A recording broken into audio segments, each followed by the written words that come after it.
Welcome to the Great Detectives of Old Time Radio. From Boise, Idaho, this is your host, Adam Graham.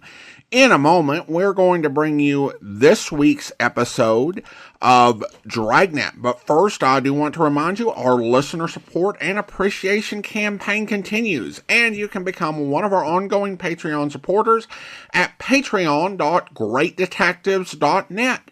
But now, from June 21st, 1951, here is The Big Run.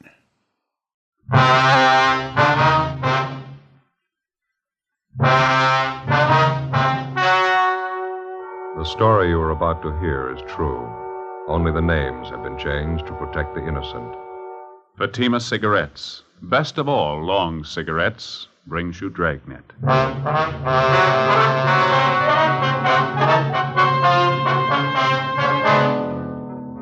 You're a detective sergeant. You're assigned to accident investigation, hit-and-run detail.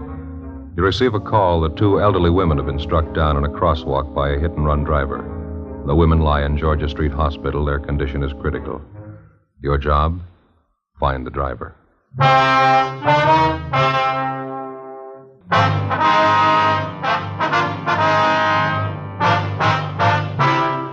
Dragnet, the documented drama of an actual crime.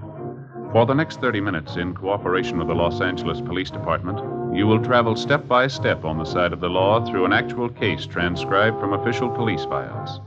From beginning to end, from crime to punishment, Dragnet is the story of your police force in action. It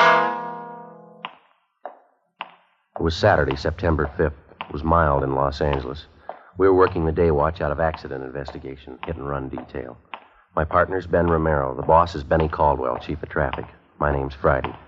It was 7:35 p.m. when I got to 4656 Collis Avenue. My front door. Is that you, Joseph? Yeah, Ma. Got both Sunday papers. Oh, good. It's nice music on the radio, isn't it? Yeah, it's pretty. It's your favorite song, isn't it? Yes. See you in my dreams. Every Saturday night we used to get together down at the old Cromwell house on West Adams Boulevard. Weekly dance, you know. Yeah, I know. It was a lovely old home down there. Had a beautiful ballroom upstairs. Always had a good time at the Cromwell house. Was that before you were married? Oh, my, yes. Met your father through Mildred Cromwell, you know. She was quite fond of him, too. Is that so? Yes, she was. Oh, nothing serious, but she used to think quite a lot of Sam. And you broke him up, huh? Now, Joseph, you know I wouldn't do a thing like that. Millie was only mildly interested in Sam. I wouldn't come between two people that were happy. You know that. No, that isn't the way he used to tell it. Said you just broke him up, that's all. Yes. Well. He ever tell you about the time all the girls invited some of the fellows from the Royal Order of the Western Wildlife Protective Brotherhood, Southern Charter, over to the basket raffle? To a what? Basket raffle. All the girls packed tasty lunches, and the boys bid for them at auction. Oh, yeah. It was a warm summer evening, just like tonight. It was a grand affair. Annie Shellman was there with Jim Donahoe, and your father came with Lorenzo Fisher, the Grand Vizier of the Wildlifers. Yeah, sounds like quite an evening. Oh, it was, Joseph. It really was. Samuel bid the highest for my basket, $10.15. I'll always think to this day that's the reason Millie Cromwell's been so cool toward me. Yeah, could be. You want part of the Examiner, Ma? Oh, no, thank you, son. I want to finish turning this collar on your shirt. Okay. You wouldn't think a basket lunch could come between two good friends, would you? I beg your pardon? What's that? Who'd ever think a basket lunch should break up a friendship like Millie Cromwell's and mine? No, ma'am, you wouldn't. I'll get it, Ma.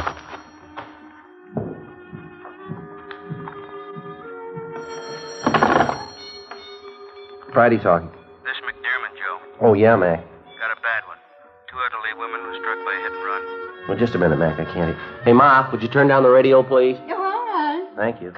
Yeah, Mac, go ahead. 3 blocks west of Riverside on Los Feliz. We have 2 traffic cars out there investigation. You and Romero better roll on it. Right, Mac, right away. I've already notified Romero. He's on his way over to pick you up now. Okay, I'll be ready. Keep me informed, huh? Right, Mac, bye. You have to go back to work, Joseph? Yeah, where'd you put my flashlight, do you remember? It's right here in the desk. Okay, thank you. What is it, son? An accident? Yeah, bad one, it sounds like. Hit and run. Who was it, did they say? A couple of elderly women struck down up on Los Feliz. Isn't that terrible? Yeah, Ma, they're all terrible. 10 minutes after I hung up the phone, Ben arrived, and at 8:10 p.m. we got to the intersection of Los Feliz Boulevard and Commonwealth Avenue. The bodies of the two victims had been removed and taken to the Georgia Street Receiving Hospital. One of the uniformed officers was taking photographs of the scene. His partner was picking up particles of glass and all physical evidence left by the hit-and-run driver. He identified himself as Officer E.W. Hyde, Unit 61T. Few pieces of the headlight lens and the chrome ring, about all. And this is the point of impact, huh? Yeah, that's right. It's 24 feet south of the northerly pavement and about 12 feet east of the westerly curb line. Right in the crosswalk up there, huh? Yeah. And freshly painted, the driver couldn't miss seeing it, could he? Yeah, it's well illuminated, good street lighting up here. Hyde, were the signals in operation? No, they weren't. Boulevards stop here, though. Blinkers are all in operation. How far were the bodies of the victims thrown? Body number 1 was thrown 70 feet. Body number 2 was knocked 38 feet in the southwest direction. Both came to rest approximately at the center line of the street. Whoever did it was going at a high rate of speed. That's what we figured. I told you there were no skid marks, didn't I? Yeah, you did. Any witnesses? Yeah, there's 3, but only one I think will be helpful. What's the name and address? He's right over there on the curb now. Name's Richard Mortigan. Runs the nursery there. Well, thanks, Hyde. You're going to make the reports and book the evidence, are you? Yeah, I'll take care of it. That's Mortigan over there in the tan overalls. All right. Thanks a lot, Hyde. Okay.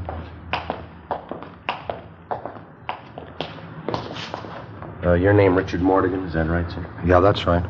Police officers, Mr. Mortigan. This is Sergeant Romero. Well, how are you? How are you, sir? My name's Friday. We're out of accident investigation. I'd like to talk to you about the accident that just happened here. Sure was a bad one. Hope you catch those kids. Didn't even slow down. Understand you witnessed the accident. Wonder if you'd be kind enough to tell us what you saw. I was just closing up my nursery here. Just unlocked my car and was about to get in when I saw this car come shooting up Los Feliz there. Fast clip. Where were the two women? They were just stepping off the curb onto the crosswalk over there. I could tell they didn't see the car. Yelled, honked my horn. Guess I wasn't quick enough. It was just awful. Go on, Mr. Mortigan. Well, the way that car hit those women looked to me like he knocked them 50 feet at least. Then, just like nothing at all, the car raced right on through the intersection on down Los Feliz, that way. Did you get a look at the driver? No, sir, not too good, but I believe he had blonde hair. Looked to me like he was alone in the car.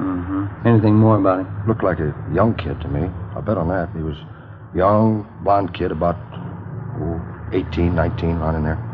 Now, how about the car he was driving? Can you help us out there, sir? I believe it was a Ford. I don't know what year. Yeah, a Ford sedan, 2-door. What color was it? Black, dark blue. I'd say black. Did you happen to get the license number, sir? No, sir. Everything happened so fast, I guess I was kind of stunned for a minute. You know how you'd be. Sorry, wish I did. And you're pretty sure about the car, Mr. Mortigan. Are you familiar enough with cars to be positive it was a Ford? Yeah, I think I am. And you don't know what year the car was? No, sir. I'm sorry I don't. Just know it was a Ford sedan. Well, thank you very much, Mr. Mortigan. We may have to check back with you later. Anytime. I'd glad to do whatever I can to help you get that driver. How can we get a hold of you, Mr. Mortigan? Well, I'm right here all times. Mortigan Nurseries. 4402 Los Feliz. Phone number Normandy 32257. All right, sir. Thank you very much. Those two old women, they didn't have a chance the minute they stepped off the curb. Crazy kid didn't even stop to see if he could help him. Yes, sir, we know. Then again, maybe he didn't see him. Maybe it wasn't his fault. Well, whose fault was it he didn't stop? Before we left the scene of the accident, we interviewed the other two witnesses, but they could add nothing to Richard Mortigan's statement. Investigation disclosed that victim number 1 was a Marcella R. Norton, age 58. Victim number 2 was identified as Elizabeth Ann Carey, age 65.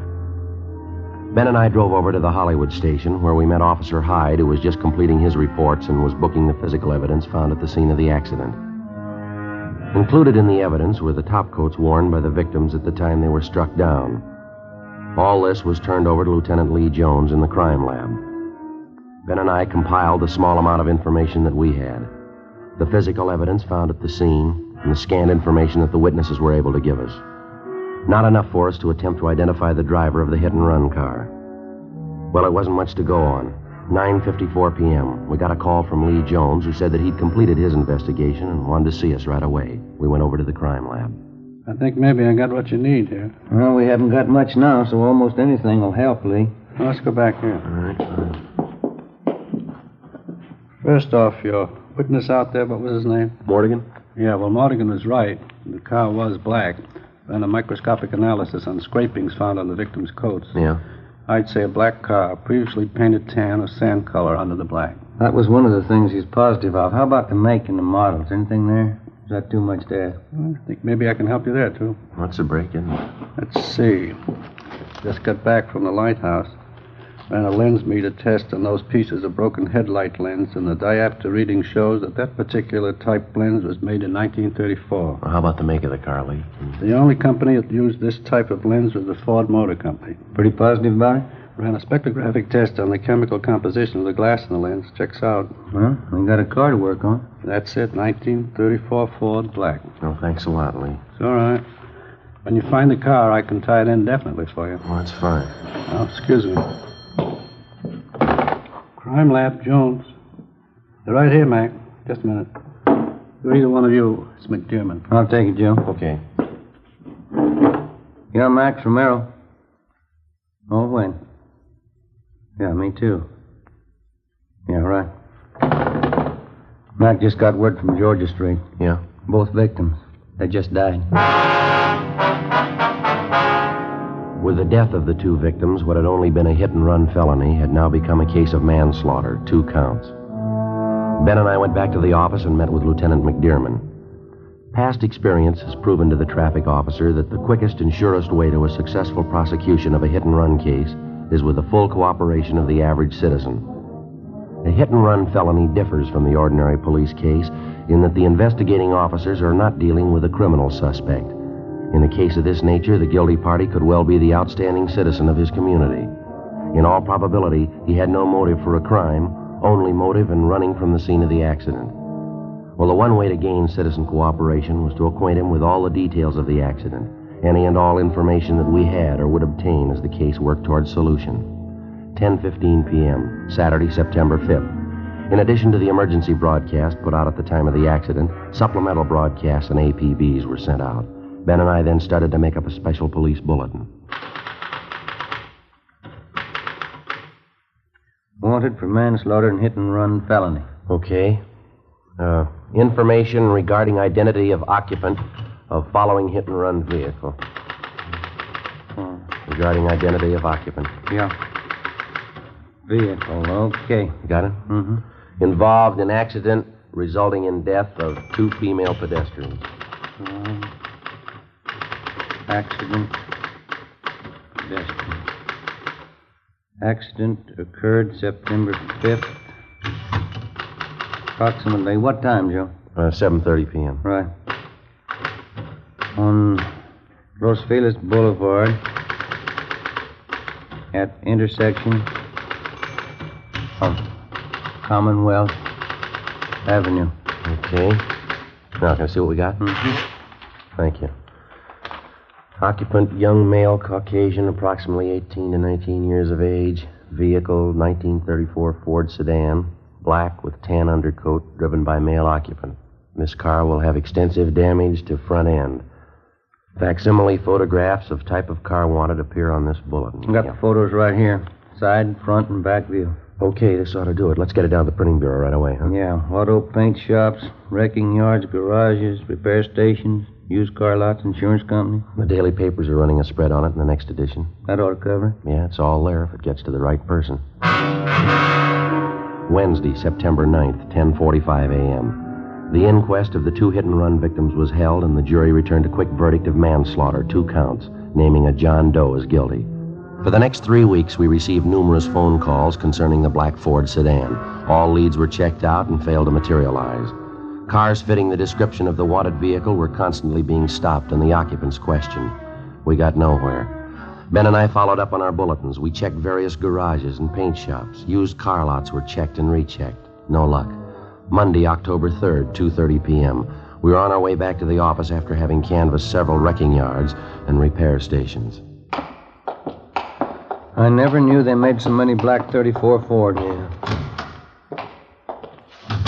I don't see how we could have overlooked anything, you? No, I don't. Something ought to break on this thing soon. We just had a little more to go on. That license number, if somebody could have seen it. Yeah, that'd help, wouldn't it? I'll get it. Traffic, Friday. Hello, my name is Dan Provost. I run a used car lot in Dan's Corner at 54736 6th Avenue. Yes, sir?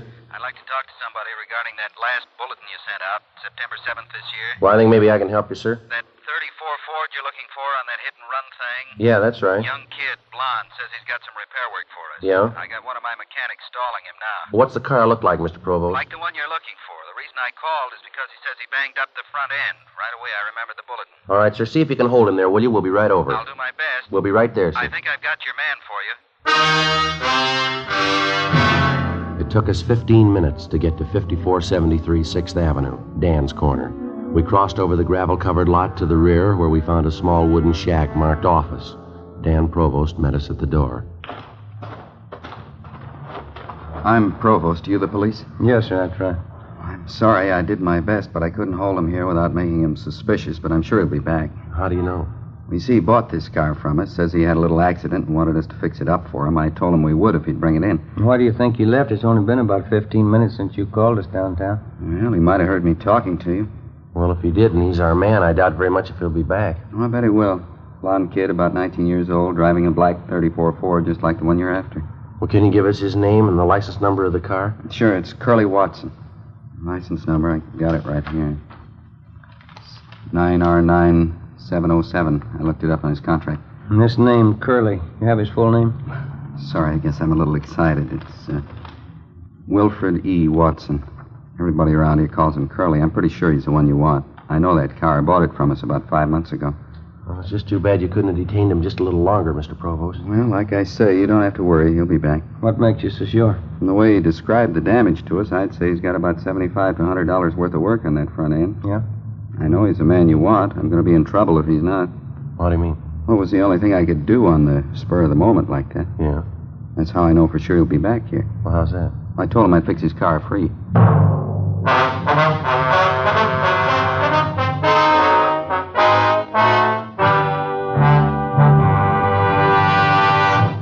You are in the forgery division of a Metropolitan Police Department. Handwriting analysis.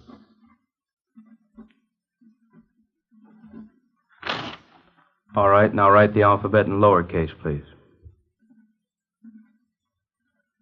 You are listening to a handwriting expert taking an exemplar of a suspect's handwriting. Now write the numerals from 1 to 10, please. This handwriting sample will be compared with a forged signature. Side by side, two signatures may often look alike, but closer examination will prove a world of difference.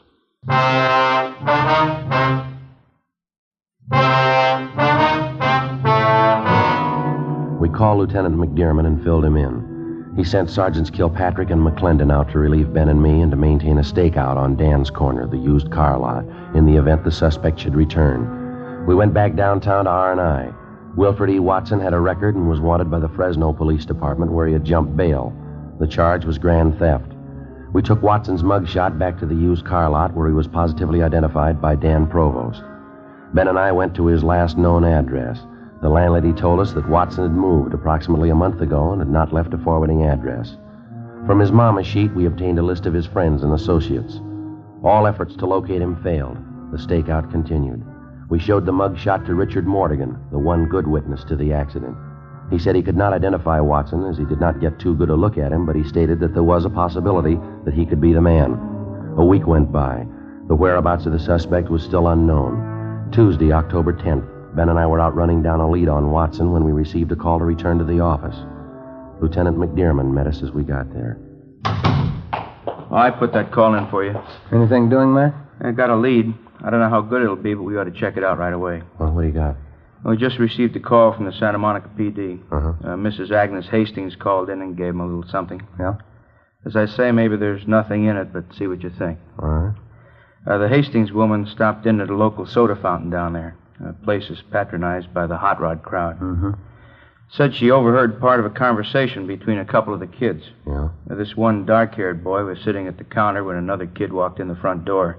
The kid that came in had red hair. The dark-haired kid said, "Hi, Red," and the redhead sat down by him. Yeah.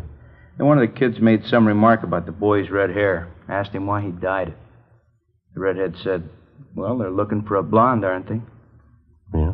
It could be a little something, huh? Yeah, I thought so. Then the Hastings woman followed the red-headed boy outside and took the license number of his car. Mm-hmm. Anything there? I don't know yet. Ran it through DMV, but it's not in the file. Mark Benson's got a call into Sacramento now. Anything new on Watson? No, nothing yet. Where can we find this Agnes Hastings, Mac? Oh, here's the address right here. Okay, thank you. Well, that's all she had. Said she'd been following the hit-and-run story in the papers. Thought this might be worth forwarding anyway. Yeah. Oh, just a minute. Mm-hmm. Traffic, McDermott.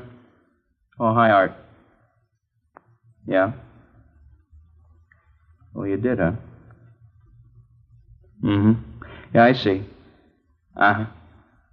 Yeah. Yeah, right. Bye. That was Art Kilpatrick.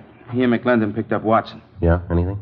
They're bringing him in now. They say this Watson denies the hit and run. Jones will check his car over, then we'll know a little more. Well, there's not much we can do till we hear from Benson on the Santa Monica thing. Well, maybe there is. What's that? We got 2 leads. We can hope one of them's right. While waiting for the call from Mark Benson at CHP, Ben and I drove over to the police garage on South Figueroa. Wilfred Watson's car had been impounded, and Lee Jones had made his investigation. His findings eliminated Watson's 34 Ford as being the hit-and-run car. Investigation showed that Watson's car was involved in an accident, but this was 5 days prior to the killing of the 2 women pedestrians. Wilfred E. Watson was booked for the Fresno authorities for prosecution on their warrant. This left only the one lead, the red-headed boy who had dyed his hair. If Agnes Hastings' observations had been correct, the fact that the boy originally had blonde hair made him a possible suspect. 11 a.m. The information from DMV came through from Sacramento. The car was registered to a Calvin L. Martin, 16 Boardwalk Lane, Santa Monica. The car was a 1939 Dodge sedan, legal the same. 16 Boardwalk Lane was a small beach house facing out on the Pacific Ocean in the town of Santa Monica. 11:26 a.m. We arrived in front of the house. This is it, number 16. Yeah, all right, let's go up on the porch. Mm-hmm. I don't see anybody around. Looks like nobody's home. Well, let's try the bell. Mm-hmm.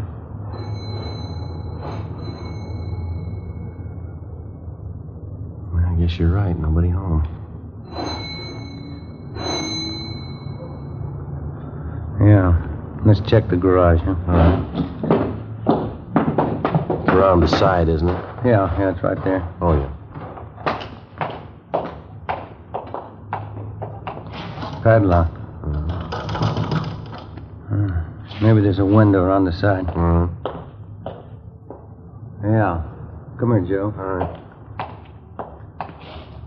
Window's kind of dirty. I'll wipe it off a little. Yeah, that's better, huh? Can you see anything? Take a look, Joe. I see. Yeah. Looks like a 34 Ford to me. Notice the left front fender? Yeah. Pretty badly dented, isn't it? Looks like we're home, maybe, huh? Well, I'd like to get a closer look. Thanks a lot, Sid. See you back at work, huh? Sure. Expect about 1:30. Okay. Young kid got out of a car out front. Looks like a redhead from here. Come on.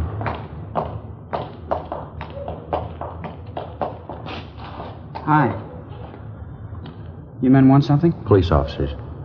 Yeah. Do you live here? Yes, I do. What's wrong?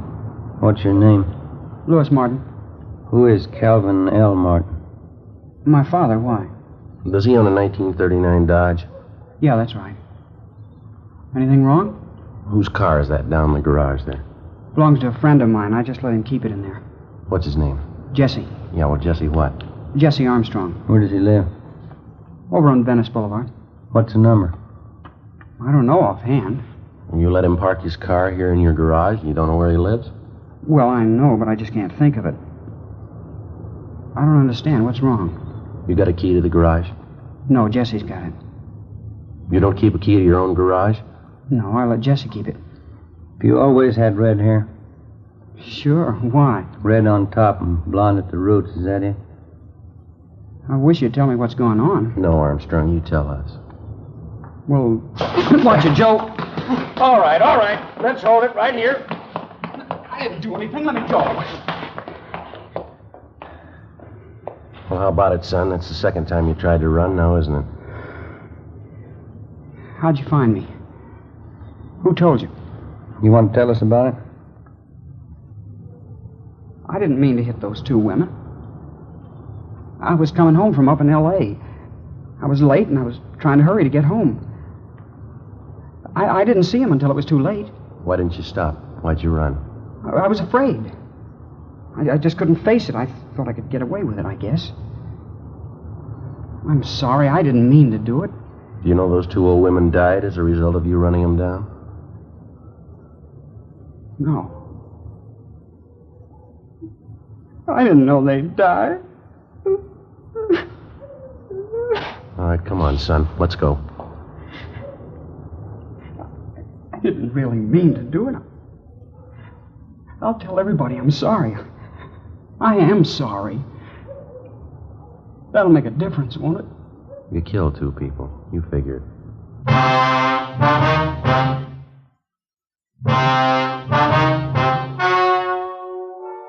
The story you have just heard was true.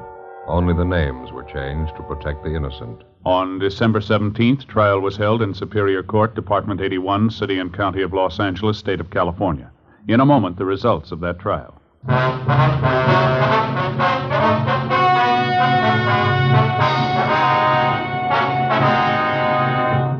The suspect, Louis T. Martin, was found guilty of manslaughter. He was sentenced to 1 year in the county jail and was placed on probation for 5 years.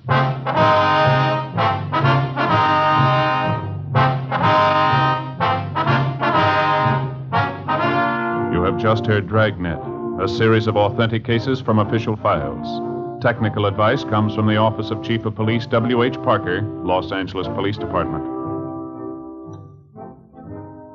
Fatima Cigarettes, best of all long cigarettes, has brought you Dragnet, transcribed from Los Angeles. Stay tuned for Counter Spy, next over most NBC stations.